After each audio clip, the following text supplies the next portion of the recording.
Good evening, everyone. Good evening, everybody. The first session of today's class is a journal article presentation moderated by Sharanya ma'am. Today's article is a multicenter study of phenotypic spectrum of pentosan sulfate sodium associated maculopathy. It was published in September of 2019 in JAMA Ophthalmology and was published by Jahan et al. Now, coming to the introduction, the interstitial cystitis is a syndrome of urinary frequency, urgency, and chronic pelvic discomfort. It's more common in women and affects around more than a million people in the USA. So, pentosan polysulfate sodium (PPS). It's the only oral therapy approved in approved by the US FDA for interstitial cystitis. PPS is an analog of biologic glycosaminoglycan. It binds to the bladder epithelium and serves as a barrier to potential irritant. So, coming to the objective of the article, the objective is to characterize the exposure characteristics and clinical manifestation of PPS-associated maculopathy. So, it's a retrospective multi-center case series. Electronic health records were searched for patients with PPS exposure from August 2012 to October 2018. From these four institutes, expert reviewers at each institution assessed the available retinal imaging of each patient exposed to PPS and identified affected patients according to the presence of characteristic features, which were noted in the initial report.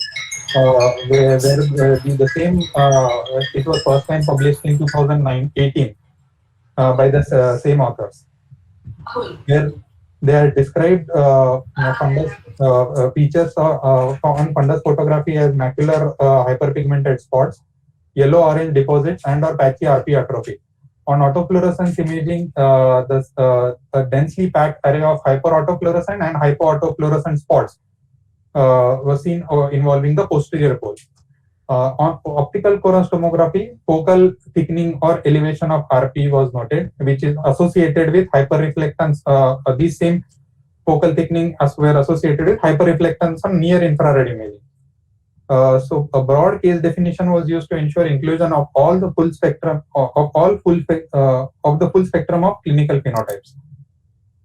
For all cases, the characteristic of the characteristic maculopathy, medical records were reviewed for demographic and clinical characteristics, duration of interstitial cystitis, and cystitis symptoms, PPS exposure history, presence of potential risk factors were also noted. Best corrected visual acuity in logMAR at the initial visit was also noted. So expert graders masked to exposure histories, reviewed the images of each cases to confirm the inclusion in this series. Images were evaluated for features depending on the type of image.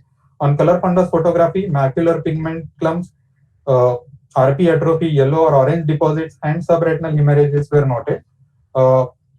Autofluorescence imaging was used to describe the disease extent, foveal involvement, atrophy of RP atrophy exceeding 1/3 of the disc diameter, peripapillary signal abnormality. Near infrared imaging was used to note the hyperreflective spots, foveal involvement, and atrophy. OCT was used to see CME, fibrovascular PED, SRF, focal RP thickening and or elevation, and RP atrophy. So the presence of atrophy with diameter exceeding 1/3 of the disc diameter was identified primarily with autofluorescence imaging.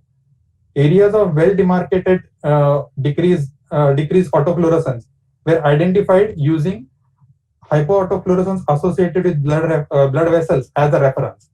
Other imaging modalities were referenced to confirm cases of questionable atrophy. Foveal center involvement was assessed with OCT. Regions of peripapillary atrophy were excluded from the analysis. So, on the basis of all these features, the disease staging system assessing the severity was based on extent of the fundus involvement and presence of macular RP atrophy exceeding 1/3 of the disc diameter. So it was classified into 3 grades. The first grade is where it is contained within the vascular arcade, temporal vascular arcade, without any RP atrophy. Grade 2 is where the changes extending to the temporal vascular arcades, but not spanning to disc diameter beyond the arcade, and or presence of RP atrophy which is not involving the foveal center. Grade 3, it is it is extending at least 2 disc diameter beyond the temporal vascular arcade, and or presence of RP atrophy involving the foveal center. Descriptive statistics were used to summarize demographic characteristics, exposure histories, and imaging findings. Krusal-Wallis test was performed to compare average cumulative exposures per unit body mass between the 3 grading groups. Associations between categorical variables were assessed with chi-square test. Statistical significance was set at a p-value of less than 0.05, and all p-values were two-tailed. Coming to the results, 70 eyes of 35 patients with PPS associated maculopathy were identified. 97% patients were female. Median age at the time of diagnosis was 60 years. 93% were white by race. Most common presenting diagnoses were macular or pattern dystrophy and age-related macular degeneration. Median symptom duration of interstitial cystitis was 19 years. PPS intake duration was 15 years. Cumulative dose of PPS was 1.61 kg. Daily dose of PPS prescribed was 300 mg. Cumulative exposure per unit of body mass was 24.7 mg per kg. Height was 160 centimeters and BMI was 25.5. Most commonly reported symptoms were blurred vision, prolonged dark adaptation, and metamorphopsia. The median logMAR BCVA in both eyes was 0.1 logMAR. 86% of the eyes had BCVA of 0.3 logMAR or better. 2 eyes had BCVA of 0.1 or worse, because and those 2 patients, one had RP atrophy involving the foveal center, and another had hyperpigmented subfoveal RP elevation with associated photoreceptor atrophy. Of the 6 eyes with center involving atrophy, the median logMAR BCVA was 0.54. Coming to the imaging findings, all patients, the pathology manifested bilaterally and was centered on or around the fovea. Color fundus photo revealed paracentral hyperpigmented spots in 53%, often with interspread yellow or orange deposits. There was no case with typical macular drusen or subretinal or intraretinal hemorrhages. Autofluorescence imaging permitted clearer visualization of disease extent. A confluent, densely packed pattern of hyperautofluorescent and hypoautofluorescent spots and reticular changes, occasionally extending into the periphery, is seen. Hyperautofluorescent lesions co-localized both with the hyperpigmented macular spots and yellow deposits noted in the fundus photography. No hyperautofluorescent spot was larger than 2 venule widths in any eye. 56% eyes, there was well circumscribed region of diseased tissue in the posterior pole, whereas 44% eyes exhibited ill-defined margin of the disease.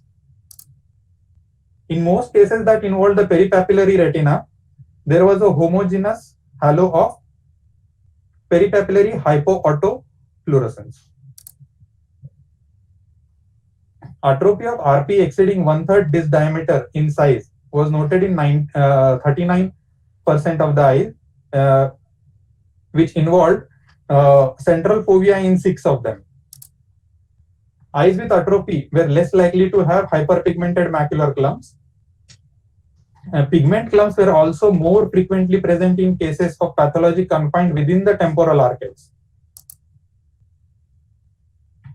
On the OCT, the pigmented macular spots consisted of focal elevation or thickening of RP.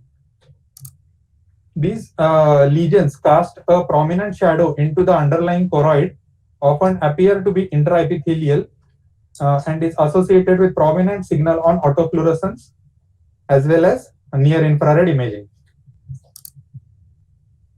In some cases, RP lesions were associated with hyperreflective foci within the overlying retina. There was not a clear OCT-based correlate for the yellow and orange deposits noted on color fundus photography.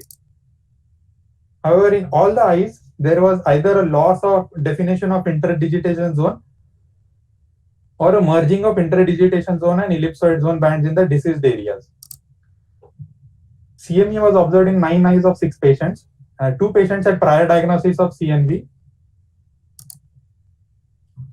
In the longitudinal data exceeding 3 years were available in 8 patients. As the study was conducted retrospectively, follow-up intervals were not uniform across all cases. Visual acuity remained fairly stable over time, except in cases of center involving RP atrophy. Here they have described 2 patients with longitudinal follow-up where hyperpigmented parafoveal spots appeared to spread within the macula over time of 1 year.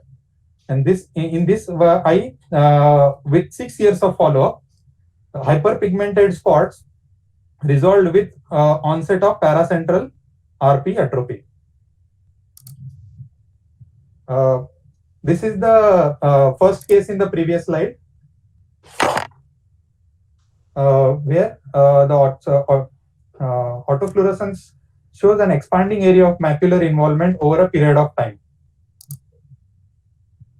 Regions of RP atrophy was also noted to enlarge in area with time, as it is seen in here. It is enlarging over a period of 2 years. In one patient where a serial OCT imaging at the same retinal location was done, it showed changes in RP nodule shape and size over a period of 1 year. Other off-label use of other medications for interstitial cystitis was also noted, which include these medications. One patient had reported of HCQ intake for 6 months. 8 patients had a history of smoking. 3 patients had a history of CKD, chronic kidney disease, and 1 patient had a prior splenectomy. Molecular testing was done in 17 patients. One single pathogenic ABCA4 variant was noted. A variant of unknown significance in ABCA4 in 2 different individuals was noted. One variant of unknown significance each of ADAM9, IMPG2, MPZ, and TIMP3 was noted. One patient harbored a nonsense IMPG2 variant. So severity grading according to the criteria described before. Grade 1, 21 eyes were included. To grade 2, 21 eyes were included, and grade 3, 24 eyes were included. Only one patient had eyes with different grades, which was due to a small patch of atrophy in one of the eyes. There was no significant association between cumulative dose per unit of body mass and severity grading. There was no association between cumulative dose per unit body mass and visual acuity. There was no significant association noted between PPS exposure and disease extent and or atrophy. Coming to the discussion, it's a unique maculopathy among patients exposed to PPS. Imaging showed that it's a dynamic condition characterized by RP and photoreceptor RP interface alteration in patients with long-term exposure to PPS. Further investigation is needed to explore the long-term disease course after drug cessation. The same authors had described the long-term effects of the PPS after the drug cessation in another article, where they showed that PPS-associated maculopathy continues to evolve after drug cessation for at least 10 years. No patient in this series had a demonstrable improvement in disease and visual function after discontinuing PPS. OCT showed growth and decline of the nodularities at the level of RP. Areas of atrophy grew and coalesced with time, ultimately threatening the foveal center in some eyes. So macular hyperpigmented spots seen on color fundus photography appeared to be within the RP on OCT imaging, and it was associated with blocking of signal of the underlying choroid. These characteristic RP lesions can be distinguished from drusen or drusenoid RP detachments. A poorly defined yellow or orange subretinal deposits lack the clear anatomical correlate on OCT imaging. The abnormalities in the outer retinal band suggest that they may reside in the subretinal space. Paracentral RP atrophy affected the foveal center only in the advanced disease. The authors also published another article regarding where they pentosan PPS maculopathy versus ARMD comparative assessment of multimodal imaging was done, where they have seen that eyes with PPS maculopathy did not have any typical drusen in the macula. The characteristic feature of maculopathy is that the autofluorescent findings are visually more apparent than the relatively subtle fundus imaging examination findings. Most eyes had a well circumscribed area of diseased tissue in the posterior pole, but 36% exhibited a diffuse distribution. It remains very unclear whether the diffuse disease pattern represents a normal late stage manifestation of the disease or a distinct phenotype in certain individuals. Most of the features of this condition resembles those seen in pattern dystrophies and hereditary maculopathies. So, peripapillary autofluorescence pattern helps in differentiating between hereditary maculopathies and PPS maculopathy, where PPS maculopathy there is involvement of peripapillary tissue, which is seen as peripapillary hypoautofluorescent halo, where in hereditary maculopathies most of the times there is a sparing of the peripapillary area. The authors also did a study where pentosan PPS maculopathy and comparing the PPS maculopathy versus inherited macular dystrophies, where they said that OCT helps in distinguishing between the lesions, the location and the characteristics of the lesion. PPS maculopathy, the lesion is at the level of RP, which helps in distinguishing it from vitiliform material or a typical drusen. Also, again, they have again mentioned regarding the hypoautofluorescent peripapillary halo, which is seen in PPS maculopathy, whereas it is spared in the hereditary maculopathies. Autofluorescence abnormalities, where the hyperautofluorescent and hypoautofluorescent lesions, which is seen densely packed in the PPS maculopathy, whereas in ABCA4 retinopathy, it is scattered in the fairly normal background in the posterior pole. So longitudinal observation shows that it's a dynamic disease process. Pathology originates centrally and expands centrifugally. Hyperpigmented macular spots is an early sign of disease, whereas it is replaced by atrophy in later stages. Further longitudinal study in a greater number of cases is needed. Best corrected visual acuity is generally well preserved. Patient experiences difficulty in reading and prolonged dark adaptation. A decline in BCVA is due to CME or atrophy involving the foveal center. So the pathogenesis of this condition remains unclear. It can the primary abnormality is either within the RP or at the RP photoreceptor interface. So they have hypothesized two mechanisms, where the first is where PPS or any one of its metabolites is directly toxic with RP, which results in impaired RP processing of photoreceptor outer segments. The other hypothesis they described is PPS interacts with and disrupts the interphotoreceptor matrix. In the interphotoreceptor matrix is comprised primarily of glycosaminoglycans, which is very structurally similar to PPS. The limitations of this study were the case definition, which is based on the initial small series of 6 patients which they had published in 2018. The retrospective nature of the study and small sample size of 35 cases limit the ability to draw definitive conclusions regarding spectrum of clinical phenotypes, ability to investigate a dose-response relationship. There may be a component of selection bias, as most of the cases were identified at tertiary referral centers. So, in a conclusion, PPS maculopathy, vision-threatening condition, is a vision-threatening condition that can manifest in a setting of long-term exposure of PPS. Multimodal imaging shows a distinctive clinical phenotype. Patient experiences difficulty in reading and prolonged dark adaptation despite generally well-preserved visual acuity. Central involving atrophy leads to substantial visual disability at a later stage. Fundus findings may be subtle, but multimodal posterior imaging, particularly autofluorescence imaging, shows a bilateral fundus abnormality centered on or involving the fovea. Structural changes suggest primary abnormality within the RP and at the photoreceptor RP interface. It is a dynamic disease process with outward extension of pigmentary changes, development of macular RP atrophy in many eyes in the end. Further work is needed for more firmly establishing the causality and guide screening programs. Thank you. Thank you, Kaustubh, for the nice presentation.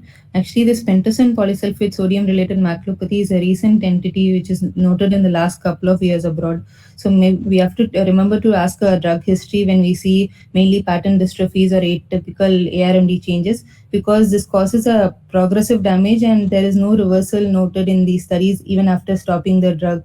So early detection is important, and mainly autofluorescence helps in diagnosing this.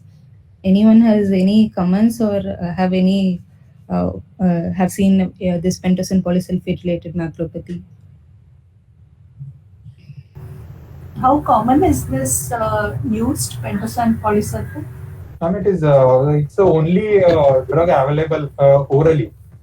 So it's quite commonly used, and it has to be used for a long period of time. No. I'm asking about in India. I don't think it's very common, and I think there is an alternative. They give gabapentin instead of because it's a neurological pain. So I'm not sure pentosan is easily available because it's a FDA approved drug and mostly this disease is given for this interstitial cystitis, which is not diagnosed because of any disease. Most of us, I think in India, we look at other causes of pathological causes of interstitial cystitis like infection and then treat it with that. Yeah. This is mostly thought to be a Western autoimmune kind of disease. What they call is bladder pain syndrome. Yeah, not sure if we have it in India. That's why I wanted to know, you were asking for whether we had any cases. That's why I'm asking. How common is it used here? Any information you could get? No, I couldn't find it. I asked my friends also. I actually looked at research, ma'am. There is, according to some interstitial cystitis, some group, ma'am, there is around 12 lakh patients of interstitial cystitis in the country. So, but we don't know whether it is actually an idiopathic like what they give. This medicine is basically given for the idiopathic forms, ma'am, which don't have any actual pathology. They have a criteria for diagnosis. So it's formally known to be more often in the Western population, Caucasian population, than in our Indian population. Yeah, because if this is a significant entity, then any patient with even geographic atrophy or dry AMD, you will have to think twice before prescribing it, right? Ma'am, the autofluorescence pattern, doesn't it look, or even the progression, it looks very similar to even CACD, though that is, of course, we know, it's bilateral, symmetrical, and vision remains 6x6 till the very end, till it involves the fovea. And the outer retina and RP is usually flat, unlike what they show nodules here. Yeah. The central areal choroidal dystrophy. I think we really need to look at it, the age group, whether it has something to do with the existing pigment in the retina, because Caucasian races and Asian may be different. So Kaustubh, maybe you could check with some neurologists and find out, is it really something they prescribe? Sure. And you get back to us next week. Okay. Yeah, the Indian drug is called Elmiron. Yeah. So Cystopen is also that one, you know, sir? Cystopen, yes. I think it's Cystopen. Cystopen is more commonly actually prescribed here also, but I don't think in long duration, sir. We can ask Dr. Lakshmi, madam. Her husband is a urologist. Yeah. Chetan, I had a question that how effective is drug in controlling the condition, because what it looks like from whatever has been suggested so far, that once it occurs, irrespective of whether it is stopped, it does continue to progress. Yes. So for patients, it's like a panacea, perfect drug. Exactly. Yes, so their might quality as of life well- improves dramatically. Exactly. So might as well let the patient get the benefit of the drug, since the ocular condition is not going to stabilize or improve, even if the drug is stopped. Unlike other toxic maculopathy, where we can at least prevent the progression if we stop the drug. So actually, as he said, no, Kaustubh said it. We need to see more such cases. 35 cases is too small. I mean, to really come to a general diagnosis and telling them to stop this drug, you're absolutely right. And we must also look at some like we have hydroxychloroquine toxicity. We know that there are patients who have a predisposition for causing this damage because, like for example, somebody is using tamoxifen or somebody is having other age-related degeneration. Hydroxychloroquine actually enhances the toxicity. Similarly, for pentosan, they might come out with guidelines if they have if there is a predisposing factor. Those patients who are more prone to developing this toxicity. So it might come in future when they look at all these patients. No, ma'am, they are not. It was like a retrospective study, so they didn't actually.